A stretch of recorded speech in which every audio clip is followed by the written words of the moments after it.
എല്ലാ പ്രാവശ്യം ഞാൻ ഈ ഒരു ടൈമിൽ കടലിൽ ഉണ്ടാവേണ്ട ആളാണ്. ഞാനിതൊക്കെ ഫേസ് ചെയ്യേണ്ട ഒരാളായിരുന്നു. ഇതിക്ക് മുമ്പ് ഫേസ് ചെയ്തിട്ടുണ്ട്. പക്ഷെ ഇപ്പൊ ഇവിടെ നിന്നിട്ട് അവിടെ ഉള്ള എന്റെ കൊളീഗ്സിന്റെ കാര്യങ്ങളൊക്കെ ആലോചിക്കുമ്പോൾ വളരെ വിഷമവും കുറെ കാര്യങ്ങളുണ്ട്. എന്റെ സെയിം കമ്പനി തന്നെ 2 കപ്പല് അടിച്ചിട്ടുണ്ട്, മിസൈൽ അടിച്ചിട്ടുണ്ട്. ഭാഗ്യത്തിന് ഒരു പ്രശ്നങ്ങളൊന്നും ഉണ്ടായിരുന്നില്ല. അവരെല്ലാവരും ഇപ്പൊ സേഫ് ആയിട്ട് ഓരോ പോർട്ടിന്റെ അതോറിറ്റിയിൽ ഉണ്ട്. ഇൻസിഡന്റ് എന്ന് വെച്ചാല് ആ കപ്പലിന്റെ പേര് എനിക്ക് പറയാൻ പറ്റില്ല, കുറച്ച് കോൺഫിഡന്റിലാണ്. അപ്പൊ അവര് ഇതുപോലെ തന്നെ ഹോർമോസിൽ കടന്നു പോയിക്കൊണ്ടിരിക്കുന്ന ടൈമില് മിസൈൽ അറ്റാക്ക് ഉണ്ടായിരുന്നു.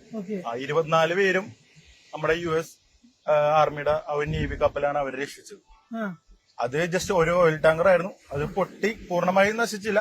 അതിക്ക് മുമ്പ് നമുക്ക് അതെല്ലാം കൺട്രോൾ ചെയ്തിട്ട് നമ്മളെല്ലാം കൺട്രോൾ ചെയ്ത് പുറത്തത്തെ നേവിയിലെ ആൾക്കാർ വന്ന് എക്സ്റ്റിങ്ക്വിഷ് ചെയ്ത് കാര്യങ്ങളൊക്കെ അണച്ചിട്ടാണ് കപ്പല് പിന്നെ സേഫ് ആയിട്ട് കൊണ്ടുവന്നത്. പക്ഷെ ആർക്കും അപായമൊന്നും പറ്റിയില്ല. ശരിക്കും പറഞ്ഞാൽ ഞങ്ങള് പേടിക്കേണ്ടത് മുമ്പ് എല്ലാരും പേടിക്കേണ്ട ഒരു സംഭവം എന്ന് വെച്ചാൽ പൈറസി അറ്റാക്കും ടെററിസവും ആയിരുന്നു. പക്ഷെ ഇപ്പൊ നമ്മള് നടക്കണത് ഇത് രണ്ടും അല്ല, ടെററിസവും അല്ല പൈറസിയും അല്ല, വാറാണ്. ഇത് ലാൻഡിൽ നിൽക്കുന്ന ആൾക്കാരെ അധികം ഇമ്പാക്ട് ചെയ്യൂല. കാരണം എന്ന് വെച്ചാൽ ബോർഡറിലുള്ള ആൾക്കാരെ മാത്രമേ ഇമ്പാക്ട് ചെയ്യുള്ളൂ. പക്ഷെ ഞങ്ങളെപ്പോലുള്ള സീമന്മാര് ഇതിന്റെ നടുക്കാണ് നടക്കുന്നത്. ഒരു ടീം ഇവിടുന്ന് അടിക്കുന്നു, ഒരു ടീം ഇവിടുന്ന് അടിക്കുന്നു. ഇതിന്റെ നടുക്കാരാണ് ഞങ്ങളാണ്. മനസ്സിലായോ? ഞങ്ങളെപ്പോലുള്ള ഇപ്പൊ മർച്ചന്റ് നേവിയും ഇന്ത്യൻ നേവിയും തമ്മിൽ നേവി രണ്ടിലുണ്ട്. പക്ഷെ രണ്ടിന്റെയും ദൗത്യങ്ങളും രണ്ടാണ്. അത് മിക്കവർക്കും നമ്മുടെ മലയാളികൾക്ക് അറിയില്ല. ഇന്ത്യൻ നേവി ഒരു രാജ്യത്തിന്റെ നേവി എന്ന് വെച്ചാല് അവര് ഓൺലി ഫോർ ഡിഫൻസ് ആണ്. പക്ഷെ മർച്ചന്റ് നേവി എന്ന് പറഞ്ഞാല് ഞങ്ങളെ പോലുള്ള ഒരു സ്ഥലത്ത് നിന്ന് ഒരു സാധനം മറ്റൊരു സ്ഥലത്തേക്ക് കൊടുക്കുന്നു. അതൊരു രാജ്യത്തിന്റെ സാധനമായിരിക്കും കൊടുക്കുന്നത്. അതുകൊണ്ടാണ് ആ ഒരു ദൗത്യത്തിന്റെ ആ ഒരു കടലിലേക്കുള്ള ഒരു സെയിലിംഗ് ഇതെല്ലാം കൂടി ഉള്ളതുകൊണ്ടാണ് മർച്ചന്റ് നേവി എന്നുള്ളൊരു സംഭവം വന്നത്. അതിന്റെ അർത്ഥം ഞങ്ങളുടെ കയ്യിൽ ഗണ്ണും മിസൈലും ഇല്ല, തിരിച്ച് അറ്റാക്ക് ചെയ്യണ്ട്. ഞങ്ങൾ സാധുക്കളാണ്. ഞങ്ങൾ അതിന്റെ ഇടയിൽ കിടന്ന് വലയണത്. അതാണ് ചോദ്യം. ഇപ്പോ പുറമേ നിന്നുള്ള അറ്റാക്കുകൾ വരുന്ന സമയത്ത് പോലും നിങ്ങൾ ഹെൽപ്ലെസ് ആണ്. നിങ്ങൾക്ക് അകത്ത് നിങ്ങളെ പ്രൊട്ടക്ട് ചെയ്യാനായിട്ട് ഒന്നുമില്ല.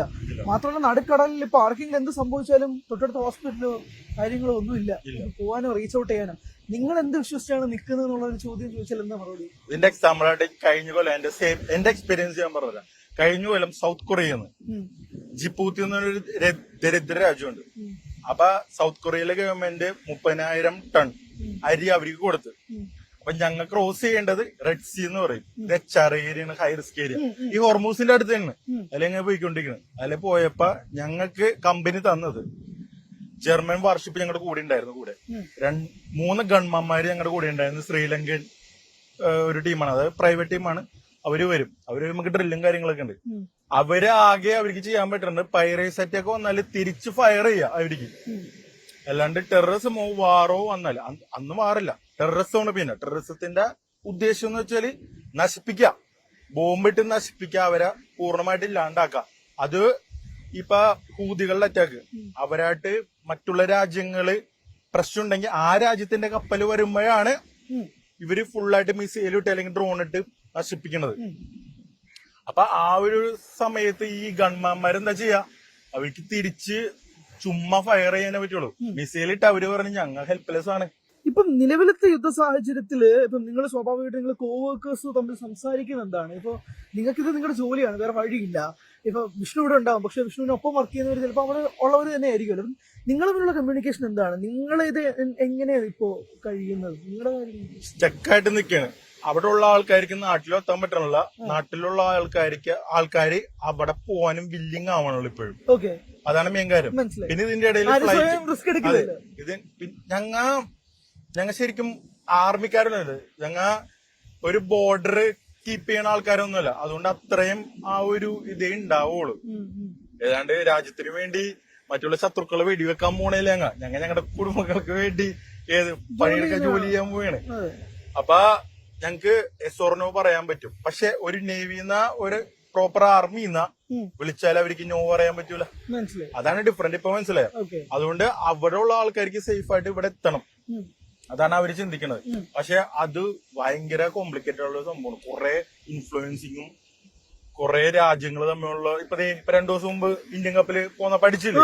അതുപോലെ തന്നെ ഈ അടിക്കണ ആൾക്കാർക്ക് അറിയില്ലല്ലോ എന്താണ് ഞങ്ങളുടെ സിറ്റുവേഷൻ.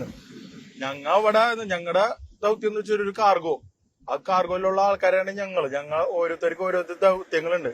അതെല്ലാം അതിന്റെ ഉള്ളിൽ നിന്ന് അത് ആ ഒരു കാർഗോ അവിടെ എത്തണ വരെ ഞങ്ങൾ ദൗത്യം ചെയ്യാനുള്ളത്. അപ്പൊ അത് കറക്റ്റായിട്ട് എത്തിക്കാന്നുള്ളത് ഞങ്ങളുടെ ദൗത്യം. പക്ഷെ ഇതിന്റെ ഇടയിൽ ഇങ്ങനത്തെ പ്രശ്നങ്ങൾ വരുമെന്ന് വെച്ചാൽ ഫാമിലി, പിന്നെ ഇതിന്റെ ഇടയിൽ നിന്ന് കമ്പനി പ്രഷർ, ഓരോരുത്തരുടെ കോൺട്രാക്ട് കഴിഞ്ഞിട്ടും വീട്ടിൽ പോകാൻ പറ്റാത്ത ഒരു മെന്റൽ പ്രശ്നവും കാര്യങ്ങളും അതെല്ലാമാണ് ഇപ്പൊ അവിടെ നിന്ന് അനുഭവിക്കണത്. ഉറങ്ങാൻ പറ്റൂലെന്നാണ് എന്റെ കൂട്ടുകാരൊക്കെ വിളിച്ചു പറയണത്. എന്നുവെച്ചാല് പണ്ട് ഞങ്ങൾ കപ്പല് ബ്ലാക്ക് ഔട്ട് എന്ന് പറയും, കറണ്ട് ഇല്ലാണ്ടായി പോകുമ്പോഴാണ് ഞങ്ങൾ പേടിക്കണത്. പക്ഷെ ഇപ്പൊ അത് മാത്രമല്ല, ഒരൊച്ചയും ഒരു ഫയറൊക്കെ കേട്ടാലും ആരും ഉറങ്ങാറില്ലെന്നാണ് ഇപ്പൊ പറയണത്. ഇവിടെ ഹോർമുസിൽ എല്ലാരും ആങ്കറിട്ട് കിടക്കണം, അങ്ങോട്ട് ഇങ്ങോട്ട് മൂവ്മെന്റ് ഇല്ല. അപ്പൊ എന്താ മെയിൻ പ്രശ്നം എന്ന് വെച്ചാല് മെഡിസിനും ഫുഡും കിട്ടൂല. മെഡിസിനും ഫുഡും കിട്ടണമെന്നുണ്ടെങ്കിൽ ഏതെങ്കിലും രാജ്യത്ത് അടുക്കണ്ട ചേട്ടാ, ഇല്ലേ? അപ്പൊ അല്ലെങ്കിൽ ഞങ്ങൾ കുറെ നാളെ ആങ്കർ കിടന്നാല് വേറൊരു ചെറിയ ബോട്ട് കപ്പലിലോട്ട് സപ്ലൈ ഉണ്ടാവും.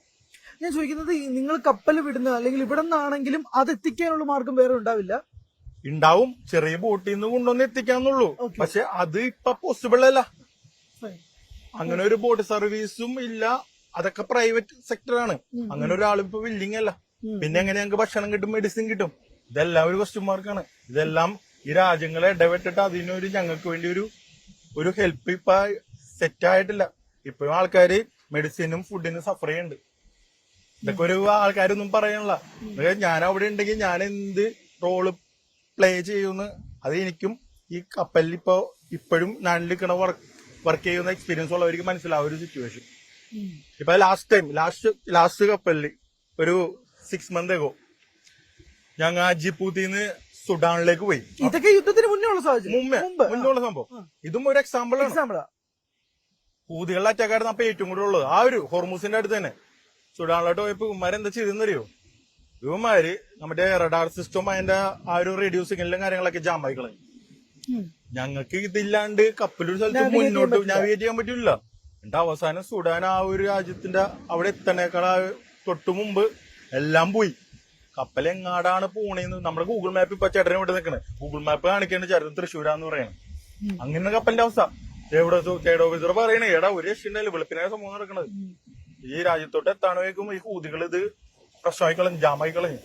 എന്നിട്ട് അവസാനം ക്യാപ്റ്റനൊക്കെ വിളിച്ചിട്ട് എല്ലാം സെറ്റ് ചെയ്ത്, പിന്നെ പണ്ടത്തെ ആ ഒരു സ്റ്റാറും പിന്നെ ഒരു എന്തോ ഭാഗത്തിനൊരു നമ്മുടെ ഇതില് ലൈറ്റ് ഹൗസ് ഇതിന്റെ വെട്ടോ കണ്ടാണ് ഞങ്ങൾ ഉള്ളിൽ കയറി. അങ്ങനത്തെ സിറ്റുവേഷൻ ആയിരുന്നു. നിങ്ങൾക്ക് പരാതി പറയാൻ ഒരു സംവിധാനമോ? പരാതികൾ ഞങ്ങൾക്ക് അങ്ങാടും ഇങ്ങോട്ടും പറയാനേ പറ്റുള്ളൂ. കമ്പനിക്ക് ഒരു ലിമിറ്റേഷൻസ് ഉണ്ട്. അതിന്റെ മുകളിലെ IMO കാര്യങ്ങളൊക്കെ ഉണ്ട്, ഇന്റർനാഷണൽ മാരിടൈം ഓർഗനൈസേഷൻ. ഇവരൊക്കെയാണ് ഇതിന് കാര്യങ്ങൾ എടുക്കേണ്ടത്, തീരുമാനങ്ങൾ എടുത്തിട്ടുണ്ട്. ഇതിന്റെ ഇടയിലുള്ള ഗവൺമെന്റും വിടും, രാജ്യങ്ങൾ വിടും. ഓരോ രാജ്യത്തും ഓരോരോ നിയമങ്ങളാണ് കടലില്. വലിയൊരു സംഭവമാണ്. ഇതിന്റെ ഇടയിൽ നമ്മ ഈ കേരളത്തിലെ ഒരു ചെറിയ ആള് ആ ഒരു കേരളത്തിലെ ഒരു ക്യാപ്റ്റൻ വിചാരിച്ചാലും ലിമിറ്റേഷൻസ് ഉണ്ട് കാര്യങ്ങൾക്ക്. അതാണ് പ്രശ്നം.